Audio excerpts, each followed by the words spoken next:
I reached a stretch of road flanked tightly by dense woods on both sides. That's when Max suddenly stopped, ears perked, staring deep into the woods with a stiff body, a low whimper slipping from his mouth. I froze, trying to see what caught his attention. At first, I saw nothing but the swaying branches in the breeze. But then, between two trees, I saw a face just a quick peek short, probably in their 30s, wearing a floppy hat pulled low over their eyes. They had on a heavy jacket, despite the mild weather, and gloves. The face was obscured, but what really spooked me was their unwavering, unblinking stare right at me. That stillness was unsettling. I wondered if they were just a hiker or a hunter, but something about how they stood, watching silently, gave me a weird feeling. It wasn't normal. I nodded politely, acting like it didn't bother me, and kept jogging. But my heart was racing, definitely not just because of the run. A few paces later, Max suddenly froze again, body stiff, tail tucked between his legs. That made my stomach drop. When I turned around, that guy was much closer. He wasn't hidden behind the tree anymore. He was standing near the edge of the woods, just a few feet from the road, staring at me. His head was tilted slightly, like he was studying me closely, and a sickening sensation washed over me. The message was clear. He knew I saw him move. Cold dread ran down my spine. I instinctively tensed, ready to bolt, but I forced myself to stay calm. Maybe he was just some weird guy messing with me, and I figured if I just kept going like normal, he'd get bored and walk away. I kept my pace, glancing over my shoulder every now and then, trying to act like I wasn't freaked out. At first, I thought he'd disappeared into the woods again, like it was all in my head. The trees looked empty, nothing moving. But then, right as I looked forward again, I saw a flicker of movement on my peripheral vision. I turned back, and there he was, run towards me at full speed, face twisted in rage. My scream caught in my throat as pure terror slammed through me. I didn't hesitate. Adrenaline surged through me like lightning. I pushed harder than I ever had in a race, lungs burning, legs screaming, Max yanking on his leash as we tore down the road. I'd never known fear quite like this deep, bone deep, telling me I was about to die if I slowed down.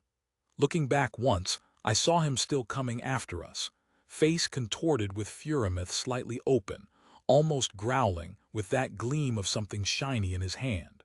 It was a knife, catching what little sunlight remained. He wasn't just chasing after me. He was flailing his arms like he was struggling to run, not quite used to sprinting. And that's when I realized something terrifying wasn't breathing. I could hear my own ragged breaths, Max's panting, the rustling trees, but no sound from him. The rhythmic pounding of his footsteps kept pace with mine, but his breathless run was eerily silent. Behind me, his pace was relentless, but he wasn't making a single sound. No breathing, no growling, only that terrifying silence under the pounding of his boots. I finally burst into a neighborhood, zigzagging between yards, desperate to throw him off. My vision blurred, me legs felt like they were about to give out, but I pushed on. I darted behind a shed, finally feeling like I'd lost him for good. When I stopped behind that wooden fence, I pressed my back against the rough surface, knees wobbling, gulping in air. My heartbeat was deafening in my ears. Slowly, I turned my head to look up the hill. Standing there at the top was that man, still watching. Only now, he was just standing still, like he'd lost interest. That blank stare fixed on me without a flicker of emotion. No rage, no fury, just emptiness. We stared at each other for a long moment, then, without warning, he turned and walked back into the woods like nothing had happened. No rush, no chase, just gone. I didn't move for a while, too stunned to do anything. When I finally did, I took the longest, most circuitous route back to Mrs. Thompson's house, sneaking through her backyard so I wouldn't be visible from the street. My hands trembled as I took my $10 and played it cool, acting like everything was normal. I didn't tell her. I didn't tell my parents. I knew if I did, they'd never let me run alone again. Whatever that guy was, I believe now he wasn't just some stranger. I've come to understand that I don't really know what he was. Maybe part of those old cults, maybe just a drifter passing through. Whatever it was, I vowed I'd never run in that direction again.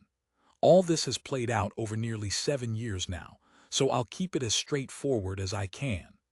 I live in a suburban neighborhood, surrounded by rural country city open fields, winding country roads, the kind of place where it's almost impossible to go anywhere without a car. It's a beautiful area, but it's pretty isolated, and that feeling of being confined only worsened during quarantine. The first time I remember seeing something weird was when I was just 9 years old. My little brother, who was 7 at the time, and I were walking our dogs near the front of our street, close to the main road. We weren't really paying attention when suddenly, we heard someone call out, "Hey, come here." A big white SUV was parked at the start of our street, and a tall, white man with curly blonde hair was sticking his arm out, motioning for us to come over. I remember each detail was quiet, tall, and I was instinctively wary. My little brother started walking toward him, but I instinctively grabbed him, telling him to stop. I'm pretty paranoid. I'd heard enough horror stories about kids being lured into vans or worse. I pulled him back toward the house, keeping my eyes on the guy. When he saw we were leaving, he turned his car and drove off. When we got home, I told my mom about it, but she just brushed it off, saying he was probably just asking for directions. That scared me a little at the time, but I didn't think much of it until a year later. It was Halloween in 2014 when another strange incident happened. A black sedan was supposedly tailing trick-or-treaters down our street. When a parent confronted the driver, the car tried to run them over, then sped away, and it left no license plates behind. I never saw it myself, but some neighbors were talking about it. The whole neighborhood was on alert. They told everyone not to talk to strangers, especially with all the recent news about that girl, Hannah Graham, being murdered nearby. Fast forward 4 years, summer 2018, our neighbors went out of town and they asked me to pet sit their dog. I had to go over 3 times daily, morning, afternoon, and evening. Their place was to the right of our neighborhood, past the main street. Going through the woods to get there was faster but dense and tricky, so I usually took the street. One night, I was wrapping up a gaming session with some friends when I realized I'd forgotten to let the dog out because it was already past 10. I hurried over, worried he'd pee inside. It was pitch black, and I couldn't see much except for my flashlight beam and the stars. Luckily, Max had held it, so I let him outside again. When I was about to leave, I looked out the window and saw a black sedan parked near the driveway, something I was pretty sure wasn't there earlier. That unsettled me, especially because I knew the owners wouldn't be back for a couple more days. I debated for a few minutes, then decided to cut through the woods instead, just to be cautious. I got back safely that way, and after that night I never saw the black car again, but the feeling that something was off stayed with me. And then the recent stuff really shook me up. I run every day on the neighborhood roads since I can't practice with the track team right now. For the first few months, everything was normal, just running around, exploring different routes, taking in the scenery. But about a month ago, I noticed a car that seemed to be following me. I always run on the left side of the road, going toward traffic, to stay visible if a car comes up behind me. One day, I saw a big white SUV on the other side of the street, moving at my pace. There weren't many cars on that road, and I found it strange that this one was just creeping along. I figured I'd try a side street with a cul-de-sac and see if it followed. It didn't, so I ran down there and turned back, and it didn't follow again. It happened every day for about 10 days. The first time I figured maybe it had a schedule, so I tried running an hour later than usual. Sure enough, it wasn't there that day. But the next day, it was still behind me. I was getting pretty freaked out but hesitant to tell my parents because I worried they'd tell me to stop running. I kept an eye on it though, just in case. By the 11th day, I turned down that same side street and there it was again, sitting at the end. This time, I saw a silhouette underneath the car, almost hidden, trying to stay out of sight. That icy feeling ran through me. Then, I noticed that the white SUV that usually took off was parked at the top of the street, blocking my way. I was panicking now, feeling like I'd seen enough. I pushed myself to try to run past the SUV, and just as I was close, a man jumped out from behind it and started chasing me. I sprinted faster, outpacing him easily. Thank God I'd been training. When he realized he couldn't catch me, he yelled after me, claiming he just wanted to talk. I flashed 2 fingers at him, making it clear I wasn't interested. I was determined to get home. I sprinted back the last mile, breaking down once I was safe, finally telling my mom everything. She called the police, but without a license plate, they couldn't do much. They promised to look into it, but I haven't heard anything. All these experiences have haunted me for weeks. When I connect the dots, it's clear these men have been trying to snatch a kid for years, probably, because there are so many children in my neighborhood. Someone less cautious might be in the same danger, and that really freaks me out. I still have nightmares about the tall, blonde-haired guy, the same guy who tried to abduct me when I was 9. I wouldn't really call myself an active person, but I do like working out and going for a run every now and then just to stay in decent shape. Usually, my buddy David and I hit the treadmill or go jogging together because he's always in pretty good shape and kind of coaches me along. David and I would often run late at night around my neighborhood since most of the streets are well lit, and I live in a pretty safe area. But we stopped running there about 2 months ago after something happened that changed everything. So, the way my neighborhood's set up is that there's a main road with smaller roads branching off of it, all eventually connecting back to the main street. Beyond that, there's a dirt trail that leads into farms and larger properties. It's important to note this for what happened next. One night, David and I decided to run from my place along a trail that cuts through the woods to reach one of those side roads off the main one. Our plan was to use that side road to link back to the main street, and then continue our run on the dirt path before heading home via the main road again. I know it sounds a little complicated, but we took this unusual route to squeeze in extra miles since just running on the main road was getting too easy for us. We started off just like always, clocking the miles from my house to the trail, chatting about high school drama as we went. But pretty soon, we started noticing strange things. We could hear footsteps behind us. At first, we didn't think much of it because the path we ran on is pretty popular, and it's common to see other runners or people out crossing through the neighborhood. But as we kept going, those footsteps kept pace behind us, matching our speed exactly. When we sped up to a faster run, so did their footsteps. When we slowed down to a jog or even a quick walk, the noise behind us would slow too. That's when the nerves started kicking in.